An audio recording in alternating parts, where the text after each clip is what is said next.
আসসালামু আলাইকুম, welcome back my channel. Cooking হাউজের আজকের আয়োজনে আপনাদের জন্য নিয়ে এসেছি অসম্ভব মজাদার একটি ভর্তার রেসিপি। আজ তৈরি করব শিম ভর্তা। আর এই শিম ভর্তাটা তৈরি করব কক্সবাজারের হোটেল স্টাইলে। যারা কক্সবাজারে গিয়েছেন তারা অবশ্যই জানেন কক্সবাজারের এই ভর্তাগুলো খেতে কতটা মজার এবং টেস্টি। শিম ভর্তাটা দেখতে সিম্পল হলেও এবং বানানো সহজ, তারপরেও কিন্তু এটা খেতে অসম্ভব রকমের টেস্টি এবং মজার। সাদা গরম ভাত দিয়ে খেতে অসম্ভব ভালো লাগে। তাহলে চলুন রেসিপিটি দেখে নেই। শিম ভর্তা করার জন্য আমি এখানে 300 গ্রামের মতো শিম নিয়েছি। আর এই শিমের ভর্তাটা এরকম চ্যাপডার শিম দিয়ে তৈরি করলে খেতে বেশি ভালো লাগবে। তো আমি শিমগুলোর যে দুপাশে আঁশ থাকে, আঁশগুলো ভালোভাবে ফেলে নিয়েছি। ফেলে দেওয়ার পরে শিমগুলো ভালোভাবে ধুয়ে পরিষ্কার করে নিয়েছি। এখন শিমগুলোকে আমি সেদ্ধ করে নেব। তার জন্য প্যানে পর্যাপ্ত পরিমাণ পানি দিয়ে দিয়েছি। আর পানিটা এমনভাবে দিতে হবে যেন সবটুকু পানি শুকিয়ে যায়, আবার শিমটাও ভালো মতো সেদ্ধ হয়ে যায়। তবে অতিরিক্ত পানি দেওয়া যাবে না। শিমগুলো পানিতে দিয়ে এখন ভালোভাবে সেদ্ধ করে নেব। আর সেদ্ধ করার সময় আমি এর মধ্যে কোনো লবণ দিচ্ছি না, আপনারা চাইলে একটু লবণ দিয়ে নিতে পারেন। তো ভালোভাবে জাল দিয়ে শিমগুলো সেদ্ধ করে নিতে হবে যেন সুন্দর মতো সেদ্ধ হয়ে যায়। আর যে পানিটুকু আমি দিয়েছি এই পানিটা আমি একেবারে টানিয়ে নেব।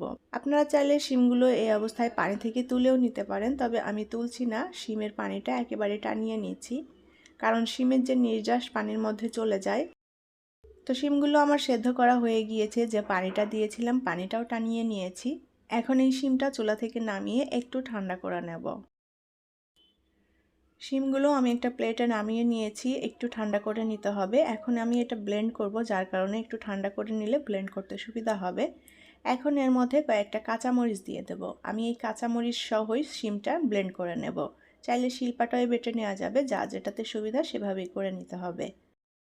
তো আমি শিম এবং কাঁচামরিচ একত্রে ব্লেন্ড করে নিয়েছি। আর ব্লেন্ডটা একেবারে মিহি করিনি, সামান্য অল্প দানা দানা আছে। একেবারে মিহি করেও ব্লেন্ড করে নিতে পারেন, যার যেটা পছন্দ, যে যেমন খেতে পছন্দ করেন। প্যানে পরিমাণ মতো সরিষার তেল দিয়ে দেব। ভর্তাটা সরিষার তেল দিয়েই করতে হবে। এখন তেলটা একটু গরম করে নিয়ে এর মধ্যে দিয়ে দেব রসুন। আমি এখানে 1.5 চা চামচের মতো রসুন থেতো করে নিয়েছি। রসুনটা কুচি করেও নিতে পারেন, তো থেতো করে দিলে ভালো লাগে আমার কাছে। এখন রসুনটা হালকা একটু নেড়ে চেড়ে ভেজে নেব, খুব বেশি কড়া করে ভাজবো না। এখন এর মধ্যে দিয়ে দেব পেঁয়াজ কুচি। আমি এখানে মিডিয়াম সাইজের 2টা পেঁয়াজ কুচি করে নিয়েছি। এখন পেঁয়াজ কুচিটাও হালকা একটু নেড়েচেড়ে ভেজে নিতে হবে। তবে এই পেঁয়াজটা আমি একেবারে লাল করে ভাজবো না, হালকা লালচে কালার করে ভেজে নেব। পেঁয়াজটা একটু ক্রাঞ্চিও থাকবে। চুলার আঁচ অল্প রেখে ভালোভাবে নেড়েচেড়ে ভেজে নিতে হবে।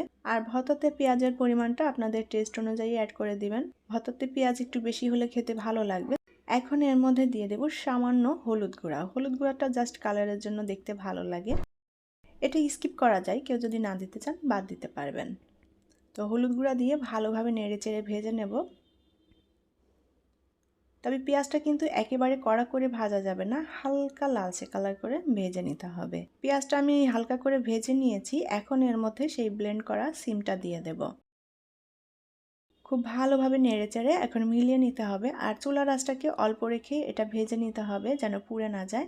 শিম ভর্তাটা কয়েকভাবেই তৈরি করা যায়, তবে এই শিম ভর্তার বিশেষত্ব হচ্ছে এটা কক্সবাজার স্টাইলে তৈরি করা হচ্ছে। আর কক্সবাজারের ভর্তাগুলো খেতে কিন্তু খুবই ভালো লাগে, একটা অন্যরকম ফ্লেভার আসে। তো তারা যেভাবে তৈরি করে আমি ঠিক সেভাবেই তৈরি করার চেষ্টা করেছি। এখন এর মধ্যে স্বাদ মতো লবণ দিয়ে দেব, আর দিয়ে দেব টালা শুকনা মরিচের গুঁড়া। তো মরিচের পরিমাণটা যার যার টেস্ট অনুযায়ী এখানে অ্যাডজাস্ট করে দিবেন, যে যতটা ঝাল খেতে পছন্দ করেন। তবে ভর্তাটা তুলনামূলক একটু ঝাল ঝাল খেতেই বেশি ভালো লাগে। সব কিছু দিয়ে ভালোভাবে নেড়ে মিলিয়ে নিতে হবে। চুলার আঁচটা কিন্তু অল্প রেখেই শিমটা ভেজে নিতে হবে, তা না হলে পুড়ে যেতে পারে। ভর্তার স্বাদটা অন্যরকম হয়ে যাবে পুড়ে গেলে। আর শিমটা একটু অনবরত নেড়ে দিতে হবে যেন পুড়ে না যায়, সব দিকটা সমানভাবে ভাজা হয়।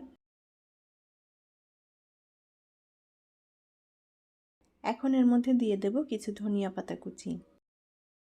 আবারও ভালোভাবে নেড়েচেড়ে ভর্তার সাথে মিলিয়ে নেব। আর শিম ভর্তাটা প্রায় হয়ে গিয়েছে, আর সামান্য একটু ভেজে নেব। তো ধনিয়া পাতা দিয়ে খুব ভালোভাবে মিলিয়ে নিয়েছি। এখন এর মধ্যে কিছুটা সরিষার তেল দিয়ে দেব। আর শিম ভর্তার শেষে এরকম একটু কাঁচা সরিষার তেল দিলে খুবই সুন্দর একটা ফ্লেভার আসবে, খেতেও ভালো লাগবে। তো সরিষার তেল দিয়ে খুব ভালোভাবে মিলিয়ে নিয়েছি। আর আমাদের কক্সবাজারের হোটেল স্টাইলের শিম ভর্তাটা ডান। এখন এটা নামিয়ে পরিবেশন করব। তৈরি হয়ে গেল কক্সবাজারের হোটেল স্টাইলের শিম ভর্তা। এই শিম ভর্তাটা খেতে অসম্ভব মজাদার এবং টেস্টি। যারা খেয়েছেন তারা অবশ্যই জানেন, আর যারা এখনও এভাবে খাননি তারা অবশ্যই রেসিপিটি ট্রাই করে দেখবেন, খুবই ভালো লাগবে। তো আমার আজকের এই শিম ভর্তার রেসিপি যদি আপনাদের কাছে ভালো লেগে থাকে তাহলে প্লিজ ভিডিওটি শেয়ার করবেন এবং লাইক কমেন্ট করে জানাবেন আপনাদের মতামত। আর এইরকমই সব মজার মজার এবং নিত্য নতুন রেসিপি পেতে চ্যানেলটি সাবস্ক্রাইব করে পাশে থাকে বেল আইকনটি অবশ্যই প্রেস করে দিবেন। এতে করে আমার ভিডিওর নোটিফিকেশনগুলো সবার আগে আপনার কাছে পৌঁছে যাবে। পরবর্তী রেসিপি দেখার আমন্ত্রণ জানিয়ে আজকের মতো বিদায় নিচ্ছি। ভালো থাকবেন সবাই। আল্লাহ হাফেজ।